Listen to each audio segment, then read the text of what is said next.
Gente, você já ouviu falar sobre arboviroses? Não? Mas certamente dengue, zika, chikungunya e febre amarela são termos conhecidos.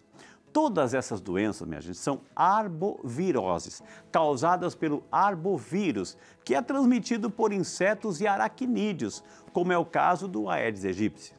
Essas doenças permeiam os centros médicos do país, como dados que mostram que, por ano, cerca de 1.900.000 pessoas contraem alguma arbovirose, o que expõe que, apesar de muito ouvir falar sobre a prevenção, ainda precisamos de mais atenção com essas doenças.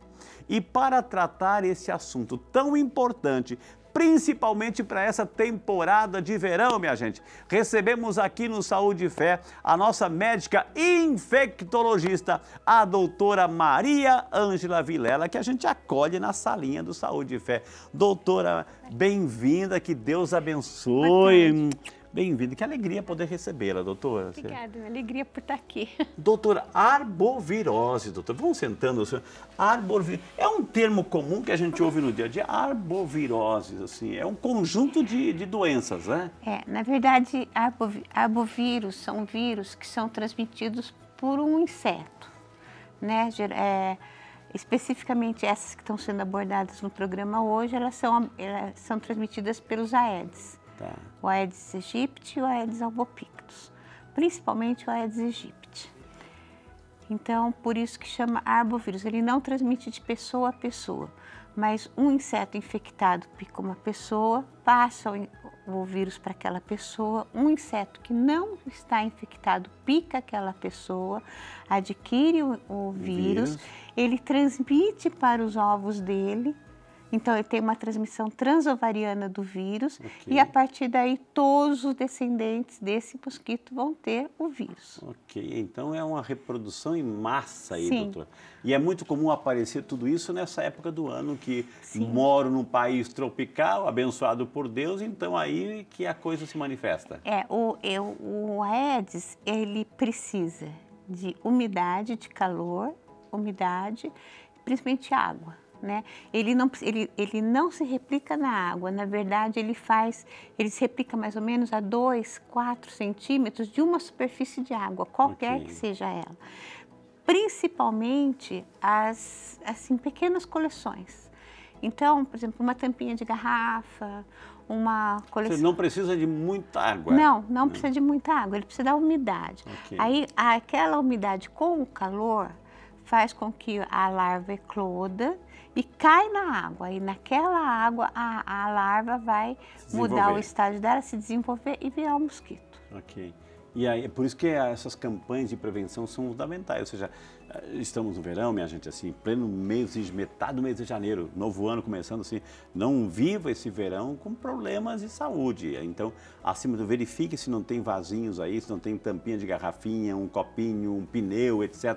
Verifique se tem acumulando pocinhas aí, água acumulada no seu quintal, na sua casa. Então, coloca uma areiazinha, tampe, ou seja, porque tudo isso é foco, tudo isso assim é ninho, né, para desenvolver o Aedes aegypti. Então, e como o Brasil já conta, por exemplo, só nesse final, a partir do ano 2000, né, praticamente no Brasil inteiro teve epidemias de dengue, principalmente, a gente acredita que os vírus, que todos os mosquitos atualmente, dificilmente vai ter um mosquito que não está infectado. Então, se uma fêmea coloca mais ou menos 450 ovos, vão dar origem a 450 mosquitos infectados com o vírus da dengue ou do chikungunya. Lá na frente vão se reproduzir também. Vão se reproduzir também e vão continuar replicando. Então, o importante é saber, eu acho muito importante que as pessoas saibam que o Aedes, principalmente o Aedes aegypti, que é o principal transmissor dessas doenças, exceto o chikungunya, que o Aedes albopictus também tem um papel importante, mas na febre amarela, na zika e na dengue, o Aedes aegypti ele fica dentro da casa da pessoa, ele fica escondido atrás do armário, embaixo da cama, ele gosta de lugares escuros. Ele está lá. Então, às vezes as pessoas ficam pedindo assim, tem que ter o fumacê, aquela bomba de fumaça. Aquela bomba de fumaça, ela é boa para matar pernilongo comum, porque o pernilongo comum, ele vai se replicar assim, nas margens do rio, nas águas que correm na sarjeta, naqueles matinhos que crescem onde tem pequenas coleções. O Aedes não, o Aedes está dentro de casa. Então, se você passa o veneno na rua, a quantidade, a concentração de veneno que vai chegar aonde o Aedes está é muito pequena, então ele dá risada. Não é eficaz. Então, não é o fumacê que é importante. O importante é isso que o senhor acabou de falar, o cuidado de cada um para eliminar os criadouros na sua casa, ajudar os vizinhos que, por exemplo, se você tem um vizinho idoso, ele não consegue fazer essa eliminação, dá uma ajuda, elimina, porque isso é muito importante. É muito comum, doutora, também a gente vê assim, profissionais da área da saúde, das prefeituras que visitam, que vão de rua em rua, tocam campainha, etc. Claro que a gente tem que ter todo o cuidado da identificação, é importante, porque às vezes pessoas que se passam por agentes de vigilância e têm outras finalidades, outras intenções. Então tem que ter esse cuidado também. Mas acima de tudo, assim, dá esse alerta que o mosquito está dentro de casa, ele convive com a gente. Então, a qualquer momento ele pode acordar, voar e picar, né? Então aí as consequências são tantas. Então, só para deixar claro, o Aedes aegypti, esse mosquitinho, ele transmite dengue, zika, chikungunya e febre amarela. Um único mosquito? Um único mosquito. Ele transmite outros vírus também, mas esses 4, com certeza, são os 4 que estão em foco no programa hoje, que são uma situação de saúde pública no Brasil inteiro. Ok. Qual é o tempo de validade do mosquito? Ou seja, se ele está dentro de casa, ele tem um tempo de validade, doutora? Ele vive 45 dias. 45 dias? Uau. Nesses 45 dias... Ele vai fazer um estrago? Ele faz um estrago considerável. Então, por isso que é importante também deixar a casa... Como é que é o cuidado dentro da minha casa? Ou seja, eu não sei, eu tirei todas as tampinhas, as águas acumuladas, enfim, mas ele está lá escondido. O que eu tenho que fazer? Passar fumaça dentro de casa? Não, na verdade, hoje em dia, a fêmea do Aedes está muito resistente aos inseticidas. Então, um caminho é justamente deixar o agente de controle de vetor entrar dentro de casa, porque se tiver, para dengue especificamente, se teve um caso de dengue confirmado na vizinhança, eles vão entrar na casa, vão fazer o bloqueio de criadouros, vão ver o que tem, latinha, pratinho de planta, água de cachorro de animais, reservatório de água de animais, pequenas coleções, lixo acumulado, às vezes material reciclável que fica acumulado sem estar protegido, aí chove, fica com aquelas coleções de água, eles entram, eles notificam, eles ajudam as pessoas a cuidar desses criadores e depois eles nebulizam. Isso no caso de dengue confirmado, para dengue. Agora, zika, chikungunya e febre amarela, na suspeita de algum caso na vizinhança, num raio de mais ou menos 600 metros, eles vão entrar e vão nebulizar, porque é importante a gente controlar essas doenças. Agora, e é um período de muita chuva, né, doutor? Verão é um período de muita chuva, tempestades e muito calor. Calor vai acumular, né? Vai, principalmente em calhas.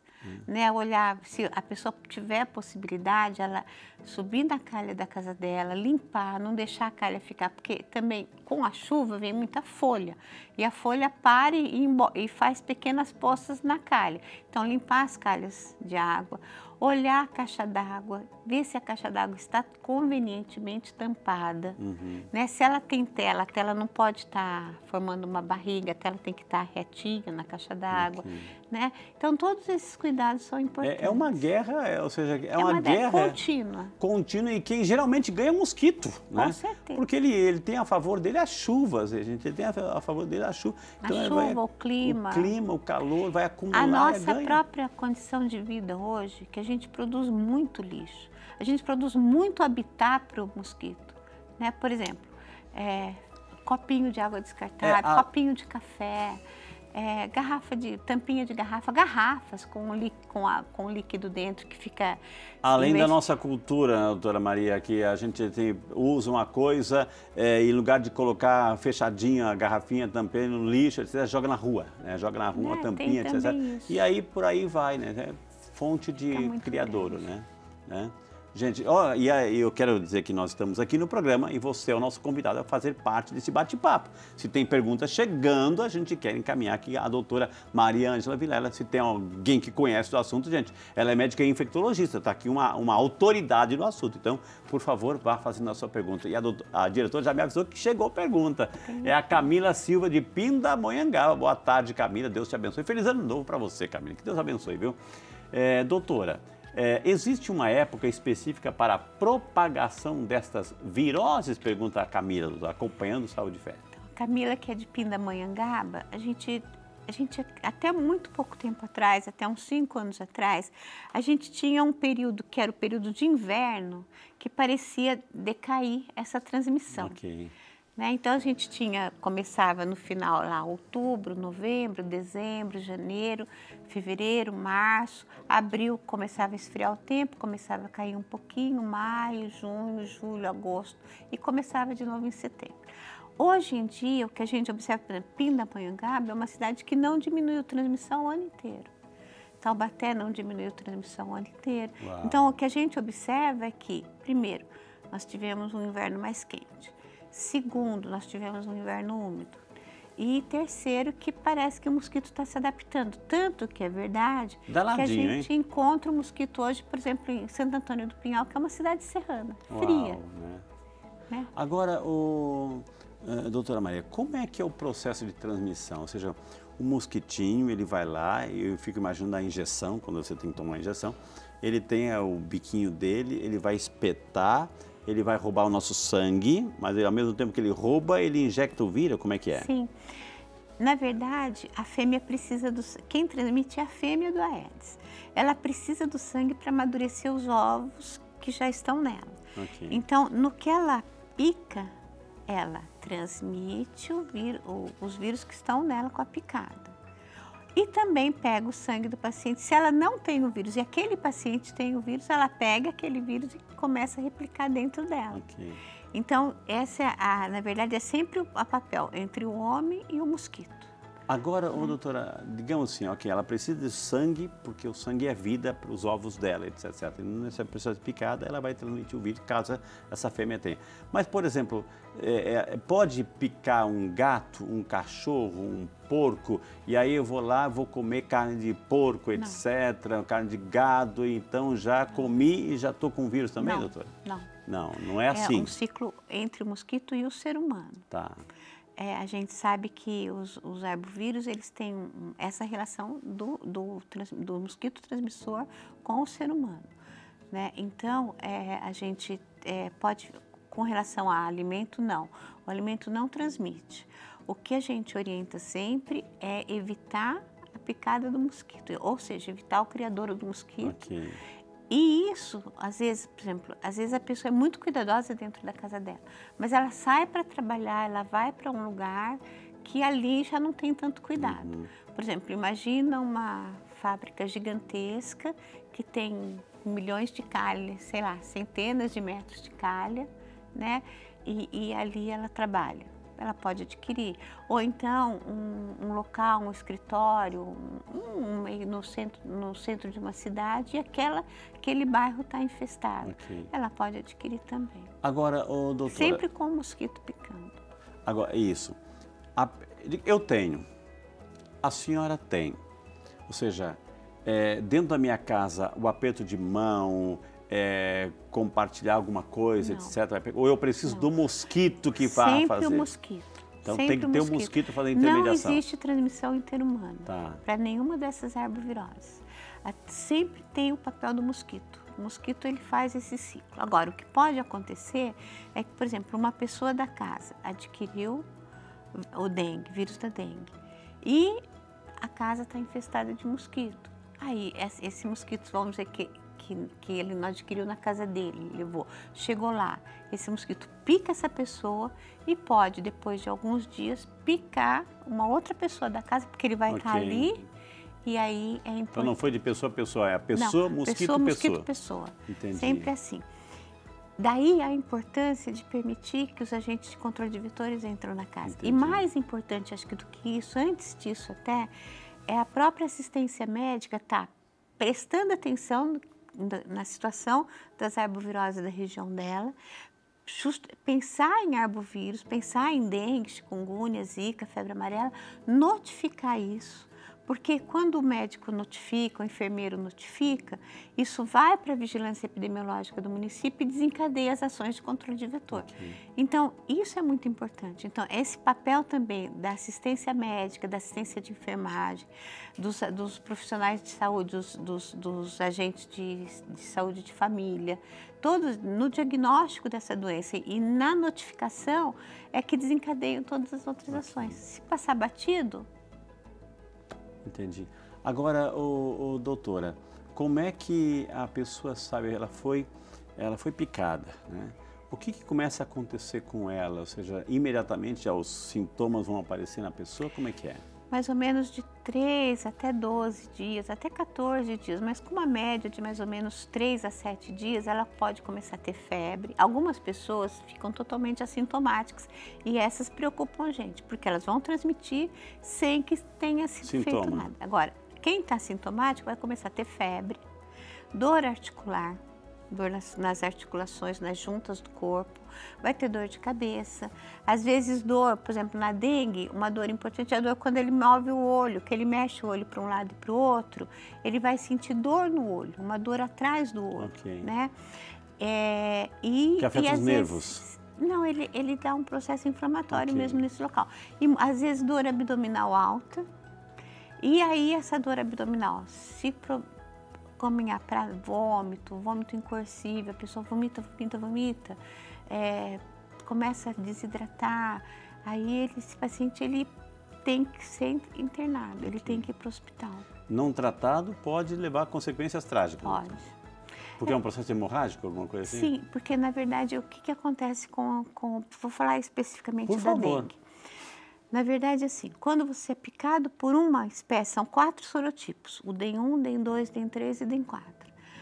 Quando você é picado por um vírus desse, você faz anticorpo para aquele vírus, especificamente. Só que, entre esses 4 sorotipos, uma parte de cada um desses vírus, o 1, o 2, o 3 e o 4, tem uma parte em comum. Então, quando um outro vírus entra e pica aquela pessoa, ele vai desencadear, daí a importância de você estar sempre controlando e monitorando as entradas dos vírus dos municípios, porque quando ele morde aquela pessoa, ele vai picar aquela pessoa, transmite um outro sorotipo, o que vai fazer? Ele já aprendeu no primeiro dengue que ele teve a fazer anticorpo, então ele vai fazer anticorpo muito rápido.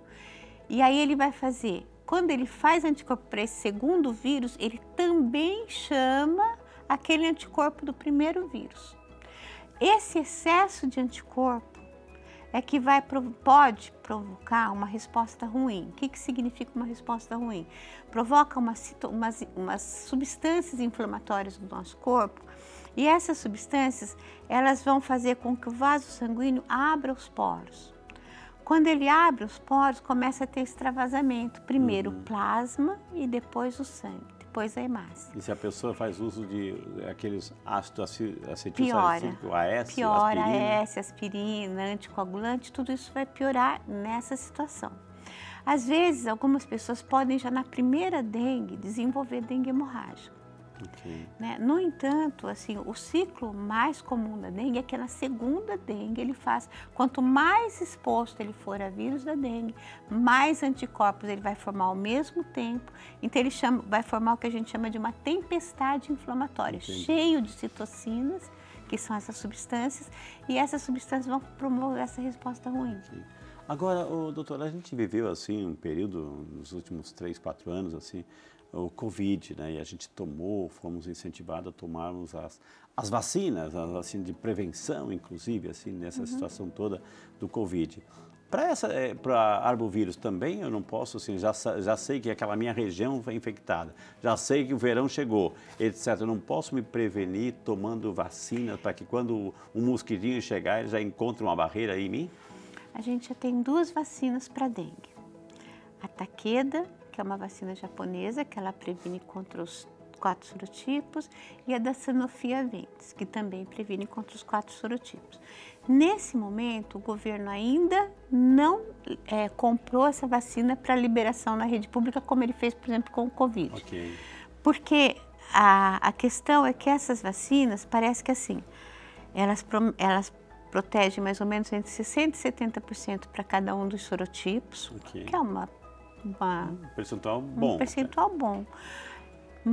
E elas mais têm o poder de impedir os casos graves, né? Então, está em estudo a aplicação dessas vacinas. A OMS agora, nesse ano, ela recomendou que seja comprada essa vacina Takeda, né, a vacina japonesa, que seja aplicada em rede pública a vacina Takeda, e o Ministério... Bastaria uma dose? São 2 doses. 2 doses.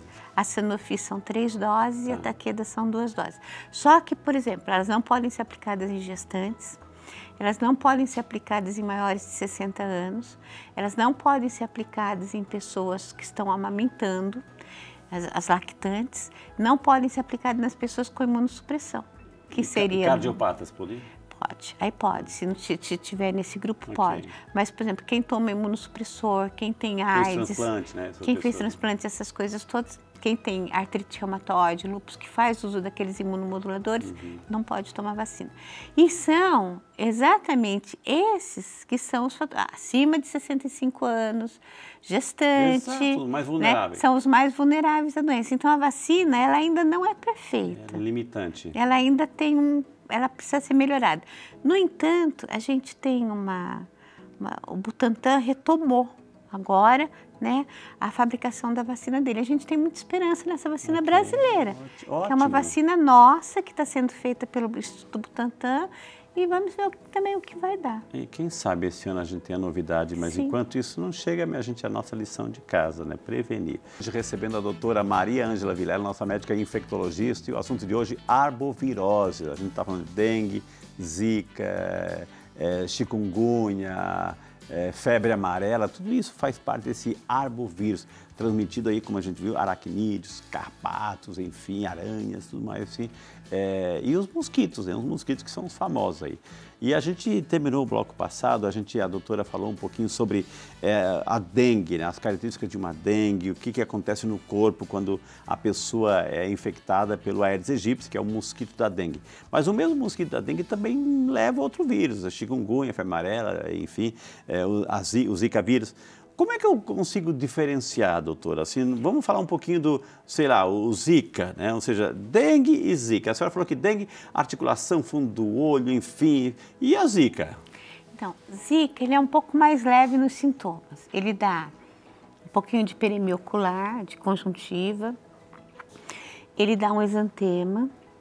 Ele dá muito, manchinhas vermelhas no corpo, e ele dá muita coceira, um prurido. Coceira. Muita coceira no corpo. E o Zika parece ser mais leve. Qual o problema da Zika? Do Zika vírus, que foi uma coisa que... Qual é a Zika da Zika, doutora? Qual é a Zika da Zika?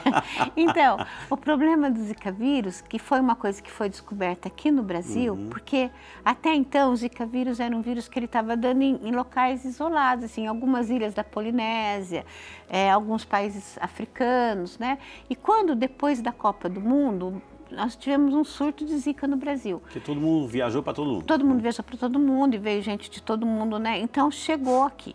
Chegou o Zika, o que a gente observou? O Brasil tem um programa de vigilância epidemiológica mais eficaz do que muitos países. Um dos melhores do mundo. Um dos melhores do mundo, exatamente. E aí, a gente começou a observar 2 coisas. Síndrome de Guillain-Barré, que é um acometimento de nervo periférico, em que a pessoa vai perdendo a força de baixo para cima. Ela vem da perna para a coxa, da mão para o braço, e se isso caminhar, ela pode chegar até ter uma paralisia respiratória. Uau. Porque pega o diafragma, a pessoa não consegue fazer esse movimento. Força, então, essa síndrome foi relatada no Brasil, Guillain-Barré. E a outra coisa que também foi relatada no Brasil foi o aumento de incidência de microcefalia nos bebês cujas mães tiveram Zika durante a gestação. Foi muito comentado. Então, isso é uma coisa que a gente está estudando, que soube que foi um impacto muito grande. Por quê? Porque a partir do momento que você tem uma criança com microcefalia, ela vai demandar uma série de cuidados, né? Porque uma vez que se instalou a microcefalia, você não reverte muito isso, não reverte. O vírus vai no cérebro e impede o desenvolvimento. Ele impede o desenvolvimento do cérebro da criança. A criança fica com o cérebro muito pequenininho. E aí ela vai precisar de fisioterapia, ela vai precisar de neuropediatra, ela vai precisar, a família vai precisar de acompanhamento tanto psicológico quanto psiquiátrico. E às vezes esses profissionais são profissionais mais difíceis de serem encontrados se você pensar no Brasil como um todo. Né? Tipo assim, imagina que tanto pode estar acontecendo, por exemplo, na cidade de Recife, na cidade de São Paulo, como pode estar acontecendo no interior do Ceará, no interior de Santa Catarina, no interior de São Paulo. Então, são situações que a gente viu com muita dramaticidade e aí nos preocupou a Zika.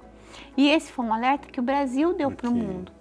Daí, por isso que quando você tem uma suspeita de Zika, você não espera confirmar o exame, você já vai e já nebuliza, porque se tem suspeita de Zika, você vai nebulizar aquela área toda. Ok, interessante, né? Porque você está percebendo em casa, ou seja, dengue e Zika, ou seja, a dengue, esse processo mais grave, hemorragias, etc. A Zika é um pouco mais leve, porém as consequências são trágicas, doutora. Né? Bem trágicas, né? Principalmente para gestante, para criança e quem desenvolver Guillain-Barré. Que Guillain-Barré também é uma situação que vai demandar muita fisioterapia, acompanhamento neurológico, às vezes necessidade de UTI.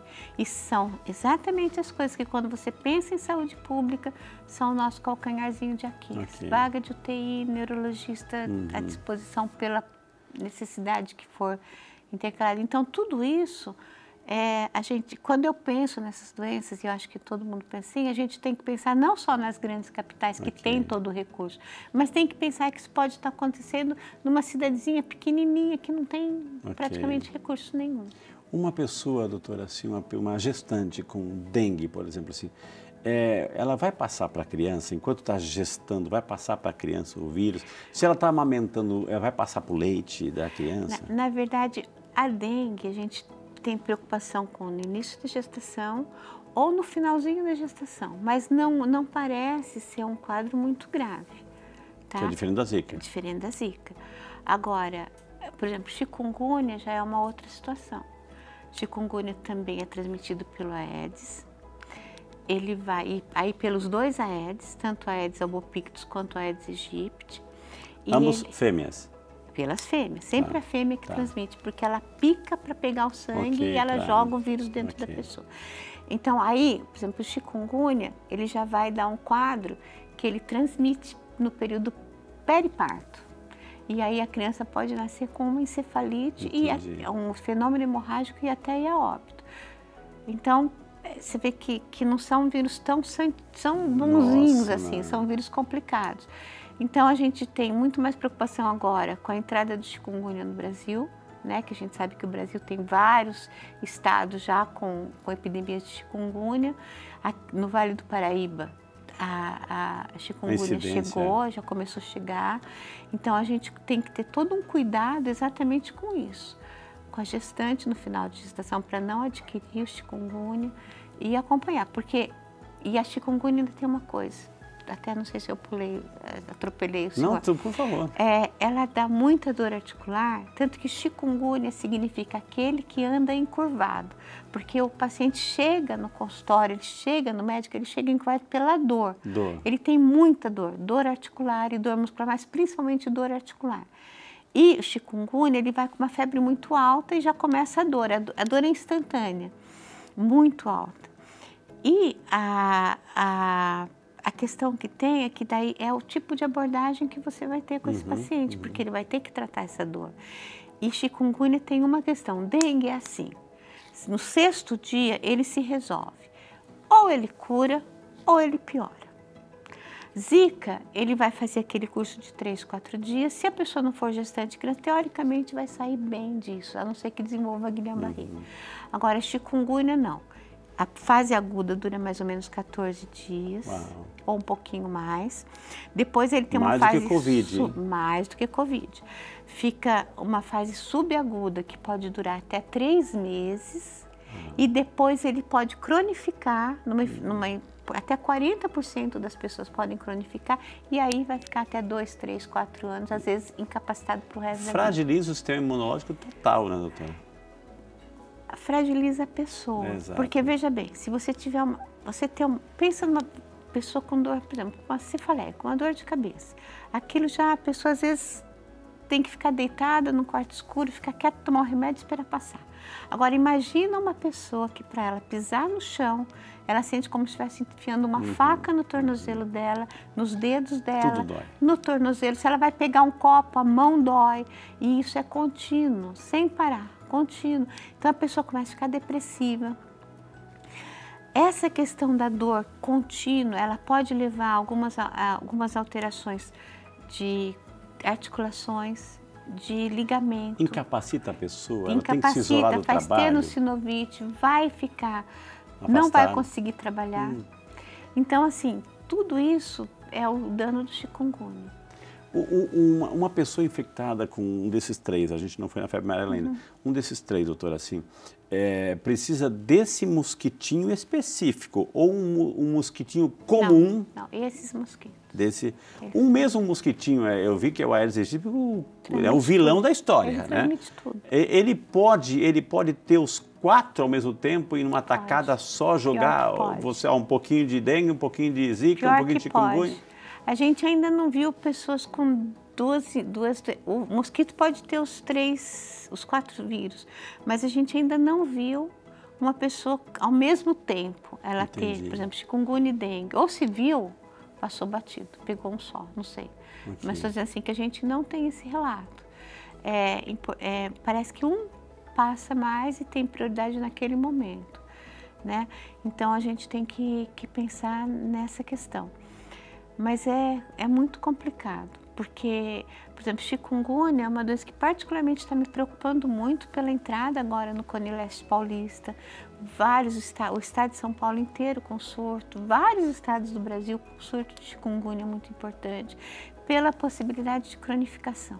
Uma ventania, a gente sabe que no país tropical essa ventania para todo lado, ou seja, um vento pode empurrar o mosquito para várias regiões, assim, doutora? Como é que ele surge Não, assim? Ele surge porque, na verdade, o mosquito chegou no Brasil com os navios negreiros. Okay. Né? Então, a gente tem relato, dentro do século XVII e XIX, de evidência do Aedes aqui no Brasil. Depois, se eu não me engano, em 1953, a gente erradicou o Aedes do Brasil. Uau.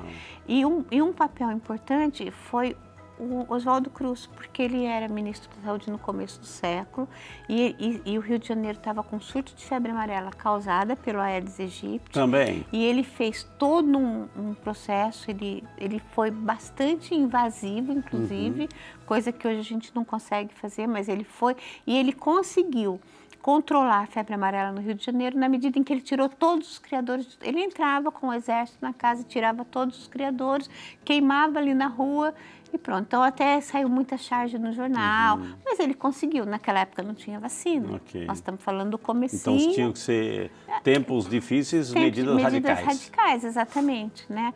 Hoje em dia, e outra coisa, naquela época, as pessoas todas ficavam dentro de casa, as mulheres ficavam dentro das casas, né? Hoje em dia não, hoje todo mundo trabalha. Okay. Então, por exemplo, um agente de controle de vetor, ele vai para uma casa, ele chega lá, a casa está fechada. Aí ele volta no final de semana. Os municípios estão fazendo isso, eles estão fazendo monitorizações das casas fechadas e voltam no final de semana.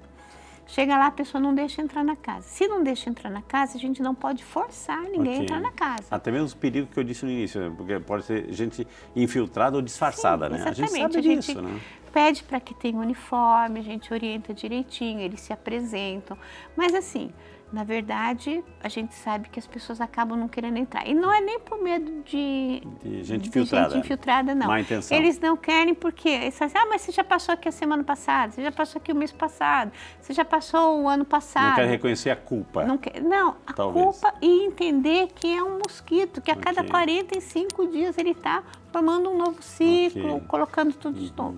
Então a gente tem que ter essa questão, essa boa vontade com esses agentes, porque a gente precisa eliminar esses criadores. A verdade é que assim, nós não vamos conseguir sem a ajuda da população. É impossível hoje em dia. Hoje em dia, por exemplo, um prefeito, ele fica esmagado entre o gasto que ele pode ter com o pessoal.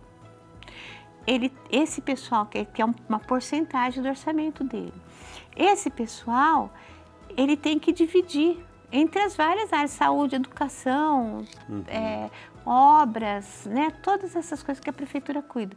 Então ele fica esmagado naquilo, ele não pode super contratar, ter uma super equipe. Ele vai ter uma equipe mais ou menos razoável. E aí vem gente que diz que isso não é prioridade, etc. Exato. Né? Então, assim, por exemplo, você pega alguns municípios nossos, por exemplo, aqui eu sou do Vale do Paraíba, então alguns municípios nossos que estão infestados, mas eles estão já há alguns anos sem epidemia, sem epidemia.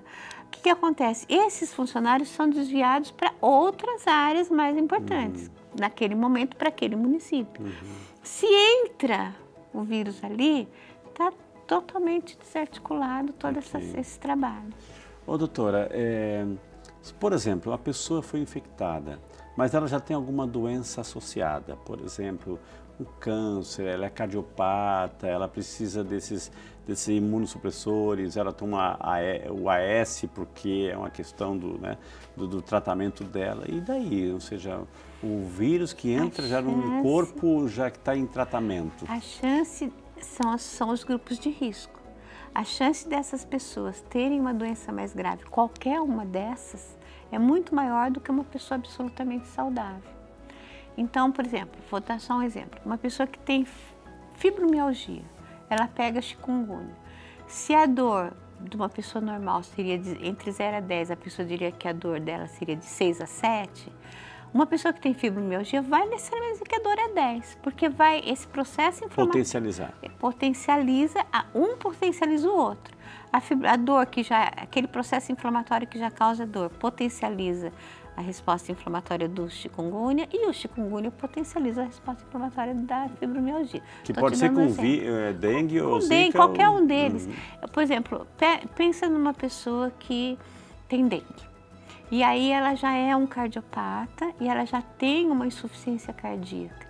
E a gente sabe que é um idoso. Aí essa pessoa, ela já tem um pulmão encharcado por causa dessa insuficiência cardíaca. Aí ela tem dengue e ela começa a ter um transudado, começa a ter essa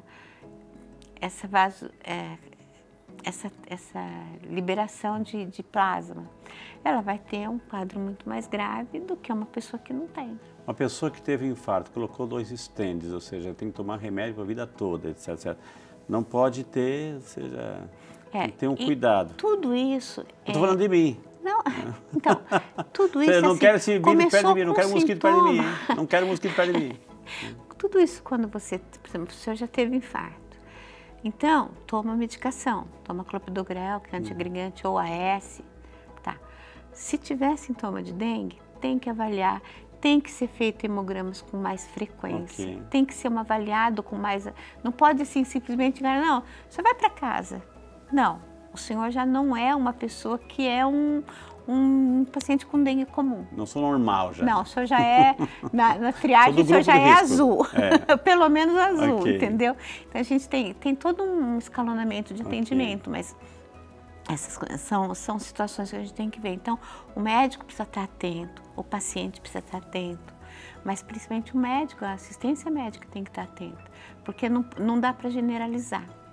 Por exemplo, eu disse para o senhor que, por exemplo, dengue vai ser mais grave no segundo, mais grave no terceiro, mais grave no quarto. Mas ele pode ser grave no primeiro. Exato. Né? Se as condições são favoráveis ao desenvolvimento do vírus. Nesse meu tempo que eu atendo dengue, eu vi coisas assim absurdas.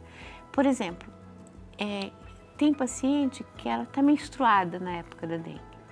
E ela não percebe ou ela não relata que naquele período que ela está menstruada, ela gastou naquele dia mais absorvente do que ela gasta no ciclo dela inteiro. Já é um indicativo. Ela está sangrando, ela tá tendo um dengue hemorrágico. Ela está tendo um dengue hemorrágico. E se ela não avisar, se ninguém perguntar, se ela não avisar, ela pode ter chance piorar. pode morrer, porque ela já está sangrando. Exato. Então é complicado. Então são várias situações que a assistência tem que estar muito bem treinada. Tem que ter tempo e gastar um pouco de tempo com esse paciente. Não pode vir assim, E gastar um pouco de tempo com os pacientes, mas gastar um pouquinho de tempo, olhar, observar a casa. Né? Sim. Observar a casa, Isso o é quintal. fundamental. Gente, são os criadores, minha gente, são os criadores. Se você tem uma pessoa idosa, uma pessoa que já tem essas doenças associadas, está ali, ele está vulnerável, ou seja, um mosquito picando aquela pessoa, jogando o vírus para dentro, seja lá o que for, o Zika, dengue, chikungunya, febre amarela, ou seja, vai potencializar a doença, ou seja, então, você está cuidando tanto, investindo tanto, protegendo tanto, então, vamos ajudar. É a questão de vizinhança, é a questão de uma saúde, eu acho que é uma luta coletiva, é uma luta coletiva, gente. Essa é a questão de, como disse a doutora, erradicar aí essa situação, esses criadouros desses bichinhos que são tão maléficos. A gente falou do mosquito, mas assim, arbovírus, etc., aracnídeos, carrapato, tudo isso também. Coloque esses outros bichinhos junto, doutora. Na verdade, vou colocar um panorama hoje em dia. A gente tem febre maculosa, que está sendo transmitida pelos carrapatos que estão nas capivaras. Né? Só nas capivaras? Principalmente nas capivaras. Tá. Aí, febre maculosa. Aí você tem dengue. Aí você tem mosquito. Aí você tem chikungunya. Aí você tem, eventualmente, entrada de surtos de febre amarela. Quando teve aquela quebra da barragem lá de Minas Gerais, a gente teve um surto, por quê? Quando quebrou a barragem, morreram os sapos, os peixes comiam as larvas, os sapos comiam as larvas, e o que aconteceu? Começou a replicar o vírus da febre amarela. Tá? Morreu o mosquito, morreu... Acabou. Foi aquela época que culpava os macaquinhos? Culpava os macaquinhos, porque os macacos transmitiam a febre. Eles vinham com a febre, a mesma coisa, eles têm uma rota, chegava num lugar, ali tinha aquele mosquito, ou sabetes, ou mosquito que daí já não é mais o Aedes, não é só o que transmite, que pica o mosquito, já é outro mosquito, aí tem lá, aí vai, entra o homem na mata, aí ele adquire o mosquito, ele adquire a febre amarela, ele vai para a cidade, na cidade ele encontra o Aedes, ele passa o vírus da febre amarela para o Aedes.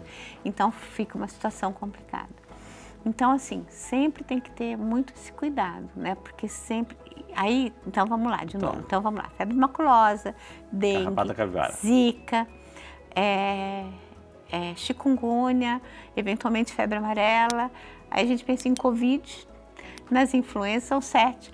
7 que começa tudo igual. Começa com febre, mal-estar, dor de cabeça. Depois separa. Então, por exemplo, assim, o Covid, ele vai caminhar para sintoma respiratório. Hoje em dia, por conta da vacina, a gente está tendo um Covid leve. Que a pessoa, por exemplo, eu peguei paciente com Covid que ele só teve um aumento da sinusite que ele já tinha. Pedi, acho que por inspiração divina, falei, vamos fazer um testinho de Covid, lá veio positivo. Então, aí você tem que separar a pessoa tem que saber que ela tem que ficar isolada em casa, todas aquelas coisas. A zika, eu já falei, dengue, falei, febre maculosa, a rickettsia, porque daí é uma bactéria a febre maculosa.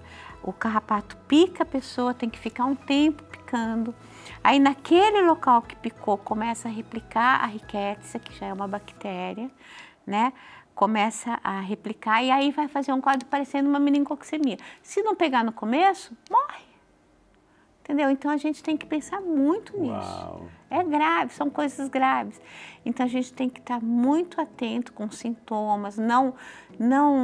Eu sempre falo assim, que eu prefiro que o paciente vá no médico e que não seja nada, do que ele acha que não é nada e ele fica em casa e chega grave no serviço. Exato, aí é quase que tarde demais, gente. Tá muito bom o assunto, gente, é muito sério. Estamos assim nesse período onde se manifestam essas coisas. O mosquito está voando, tá? Verifica aí se hoje, depois do programa, se não está voando perto de você. Então, cuidado, depois do programa, você levanta o seu sofá e vai ver se tem alguma fontezinha, algum criador aí na sua casa para logo eliminar, limpar, fechar, colocar telinha e por aí vai, viu, gente? Abordando essa questão do arbovírus, arboviroses, que é dengue, zika, chikungunya, febre amarela. Por isso nós trouxemos aqui nesse programa tão especial a doutora Maria Ângela Vilela, que é a nossa médica infectologista, que está dando uma aula, né, sobre esses cuidados que precisamos. É uma questão de saúde pública, uma questão de vida ou morte. Precisamos ter, principalmente com os criadores que estão bem pertinho da gente, dentro de casa, né, nas calhas, no nosso quintal, que a gente precisa tomar muito cuidado. Doutora, a gente teve uns surtos no passado, né? Assim, de situação falando de dengue, DEM 1, DEM 2, a senhora falou que os mais graves são DEM 3, DEM 4. Ou seja, nesse momento, nesse ano de 2024, final de 2023, 2024, o que está vindo? Que surto que está vindo? Bom, qual é a preocupação? No estado de São Paulo, a gente circula os 4 sorotipos. Na verdade, está circulando os 4 sorotipos. Mas um sorotipo foi isolado esse ano pela Fiocruz, que é o DEM 3. E o DEM 3 ele estava ausente desde o ano 2000. Ele estava controlado? Ele sumiu, ele desapareceu e voltou agora, né? Então, qual é a preocupação? Que o DEM 3, quando teve epidemia de DEM 3, não foi super epidemias. Por exemplo, não chegaram a pegar aquelas coisas que a cidade inteira ficava doente. Teve. Né? Teve casos aqui e ali, mas não teve super epidemias. Agora ele entrando, ele vai encontrar as pessoas que já tiveram DEM 1, uma grande parcela da população da cidade já foi infectada pelo DEM 1, algumas cidades já foram infectadas pelo DEM 2 e algumas cidades já tiveram DEM 4. Então esse vírus vai entrar agora, pegar pessoas que já tiveram contato com o vírus, com outros vírus recentemente. E essa é a preocupação de entrar um vírus novo, de fazer aquela cascata inflamatória, aquela tempestade inflamatória e com isso, em vez de deixar o vaso íntegro, ele promove a abertura do polo e começa a extravasar primeiro plasma e depois sangue. E aí são os fenômenos hemorrágicos e os fenômenos de congestão.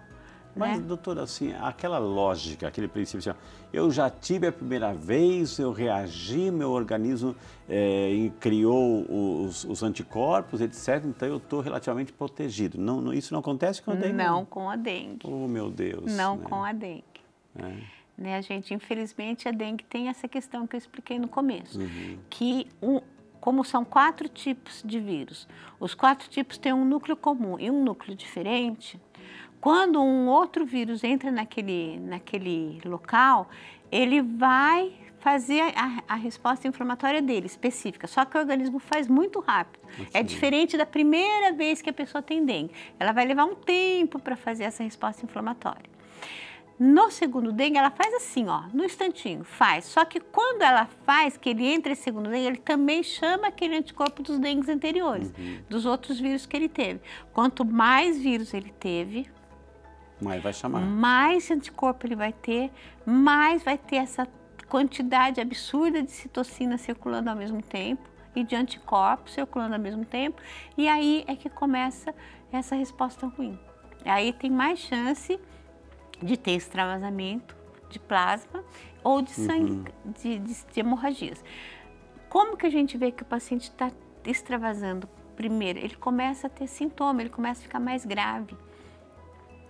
Ele começa a ter dor abdominal intensa e contínua, ele começa a ficar tonto, ele vai levantar, ele fica meio, tem uma tontura, né? Ele começa eventualmente a ficar mais cansado, por exemplo, se começar a ter extravasamento dentro do pulmão dele, ele vai ter quase que um quadro como se fosse um edema agudo de pulmão. Entendi. Então, aí o próximo passo é o sangramento.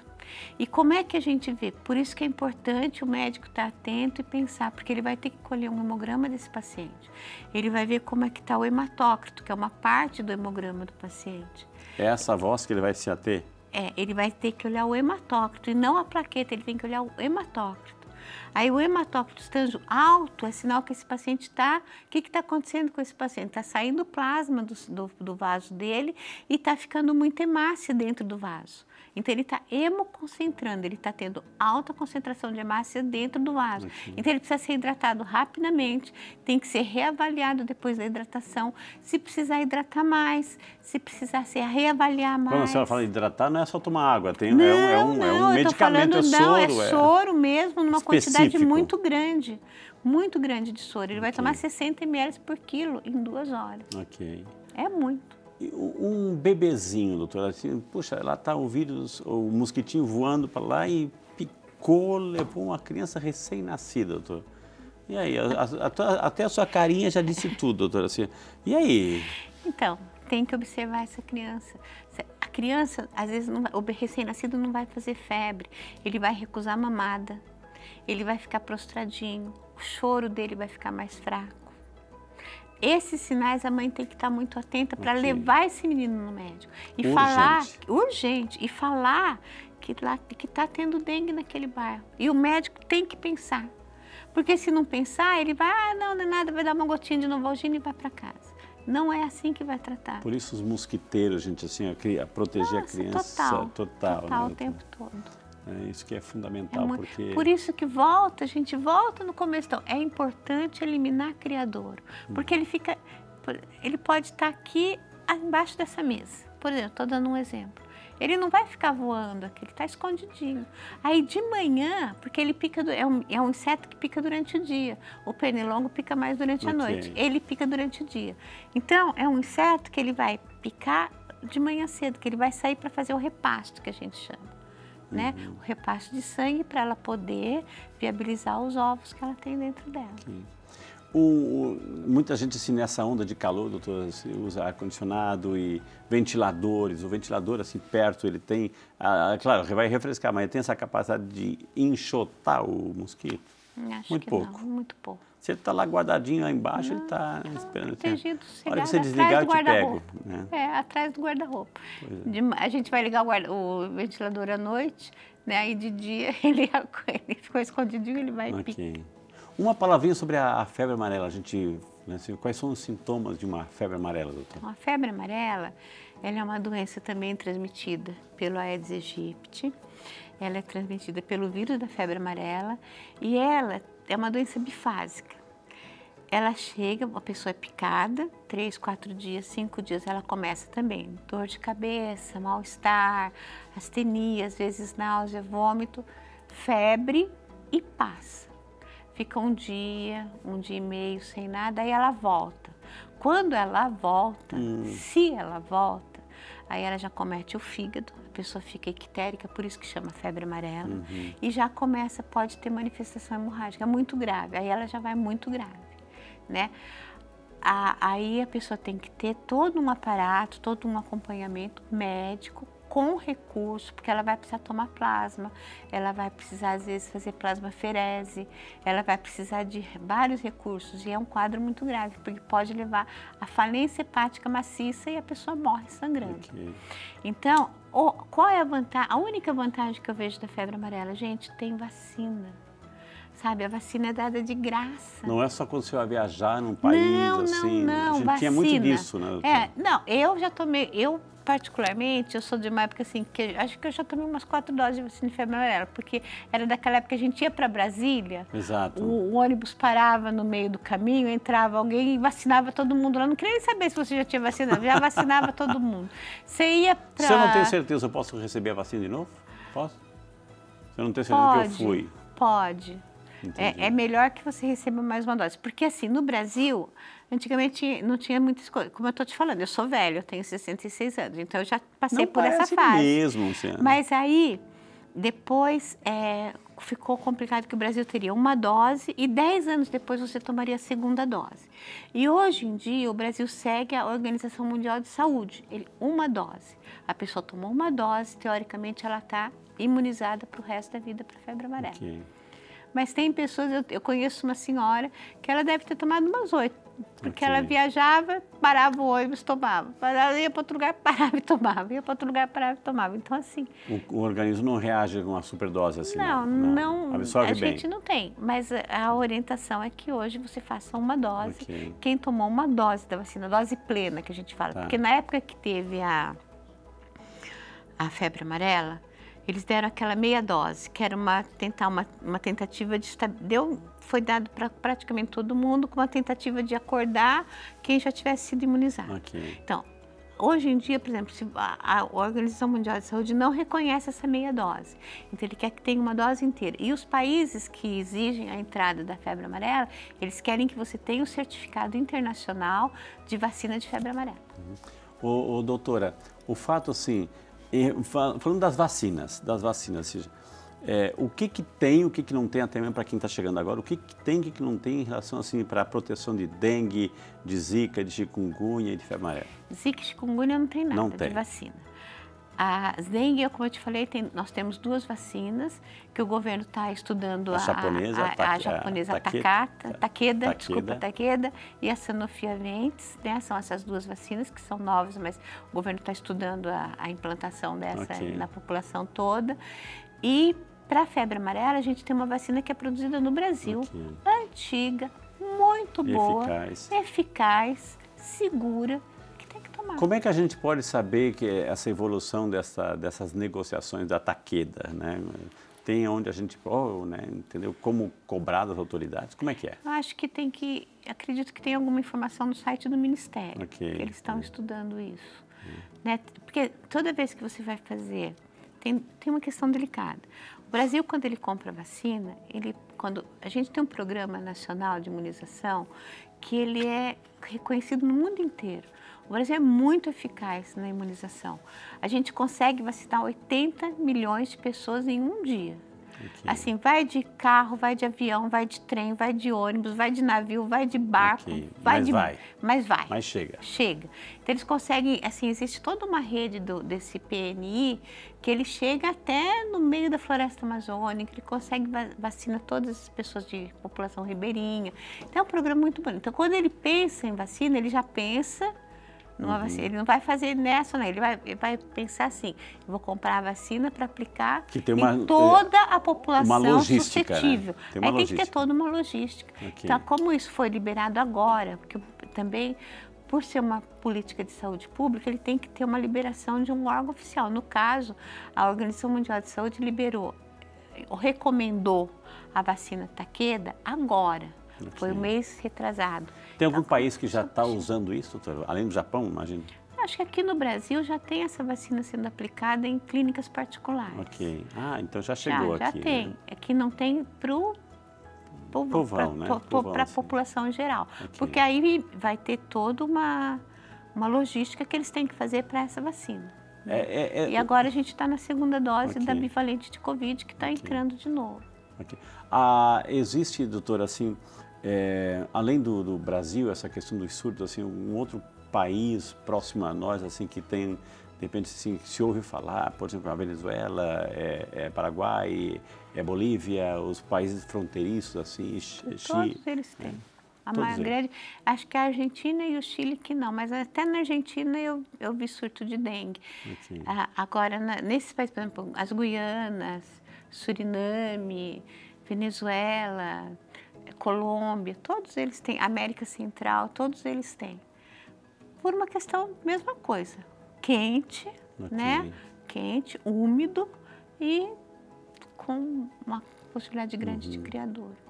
Agora, a senhora falou assim, um assunto interessante, assim, o perigo, assim, esse grupo de risco dos idosos, assim, porque os idosos já têm nas constituições um pouco mais essa fragilidade, requer mais cuidado, mais medicamentos.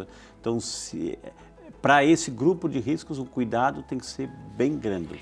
Então, eu acho que assim, olha, eu já vi pessoas assim, que as pessoas tem um câncer avançado, está na casa, muito debilitado, praticamente não sai da cama. Então, aí as pessoas cuidam daquela pessoa, esquecem do mosquito e a pessoa adquire dengue. E aí é muito grave. né? Então, a gente tem que tomar com essas pessoas e principalmente levando em conta essas restrições que eu falei das vacinas de dengue hoje, né? A prevenção é eliminar criadouro e deixar o agente de controle de vetor entrar em casa. Porque ele não vai entrar para te dar bronca, porque você tem Não vai dar multa? Não, não vai dar multa, não vai fazer nada.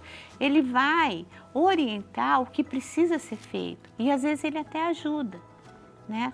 Mas assim, as pessoas têm que ter consciência que do portão da casa dela para dentro, a responsabilidade é dela, né? Então, a gente tem que pensar que o próprio serviço de saúde público ele tem fragilidades e as pessoas, e nós somos frágeis porque é mosquito. Mosquito replica com muita facilidade, ele vai muito rápido, ele tem uma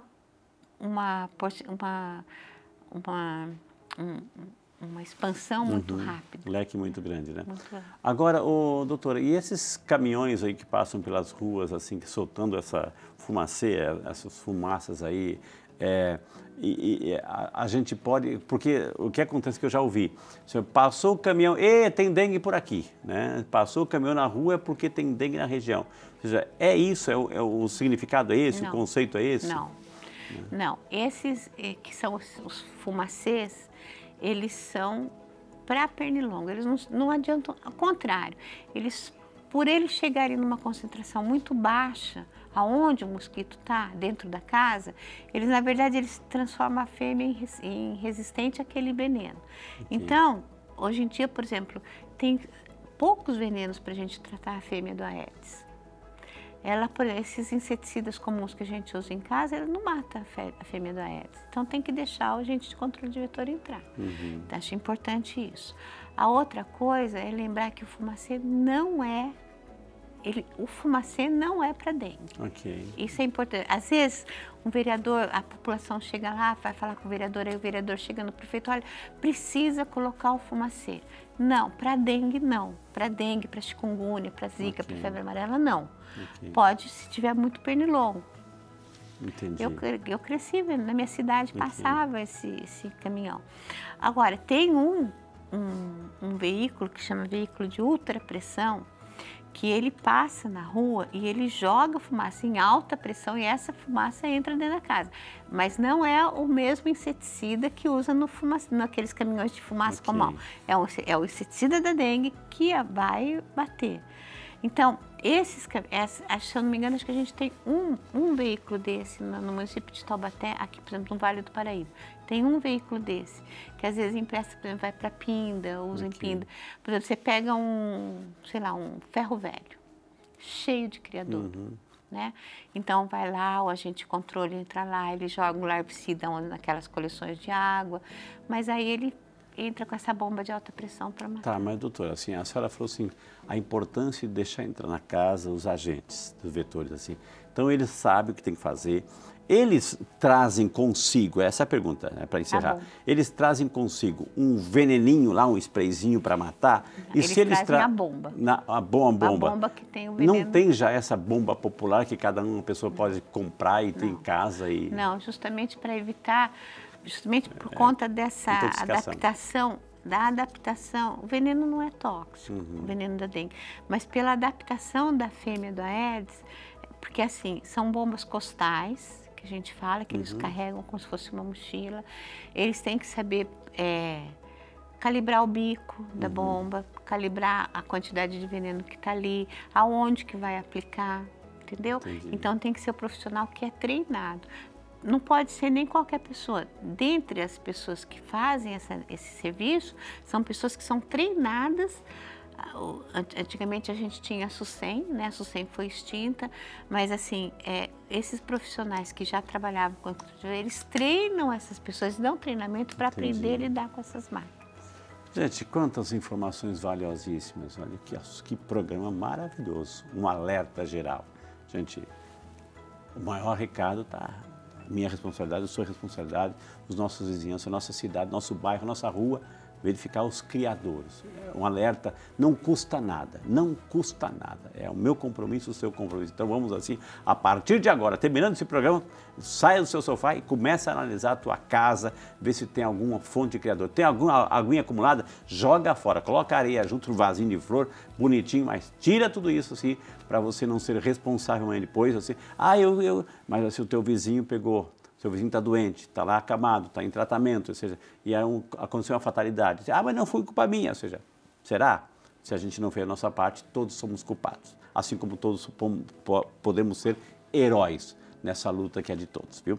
Tivemos o prazer de conversar com ela, minha gente, doutora Maria Ângela Vilela Santos, nossa médica infectologista, que aqui deu uma aula, um alerta fantástico que a gente precisa ouvir. É um puxão de orelhinha, assim, saudável, mas que faz bem. Doutora, muitíssimo obrigado. A senhora é uma simpatia, né? Foi muito bom recebê-la aqui, doutora. Né? Agradeço você, agradeço o convite da TV Aparecida e a paciência dos telespectadores. Eu tenho certeza que estão aplaudindo, assim como a gente está aqui aplaudindo. Assim. Muitíssimo obrigado, que Deus abençoe e boa sorte aí nessa luta que é de todos, doutora. Né? Obrigada.